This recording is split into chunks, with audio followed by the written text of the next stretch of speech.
মাঝ পর্যায়ের প্রশাসনই আসল সরকার, তাদেরকে অভ্যুত্থানের উদ্দেশ্য ধারণ করে কাজ করতে হবে বলে জানিয়েছেন প্রধান উপদেষ্টা ডক্টর মোহাম্মদ ইউনূস।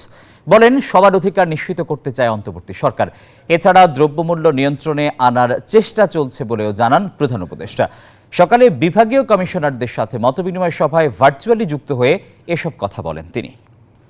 নিয়ম মানি হলো যাতে করে প্রস্তুতি থাকে আমাদের, এরকম বড় পরিবর্তন হয়েছে এবং একটা বড় পরিবর্তনের সুযোগ সৃষ্টি হয়েছে। এই সুযোগটা যদি আমরা না বুঝি তাহলে বোধহয় আমরা ব্যর্থ হলাম।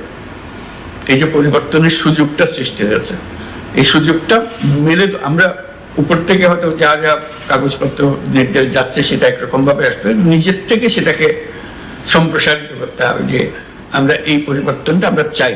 এই যে দেশের নাগরিক হিসেবে আমাদের একটা এই দায়িত্ব পালনে এই সুযোগটা আমরা এইভাবে ব্যবহার করতে পারি এবং সেটা আমি আমার মতো করে করব।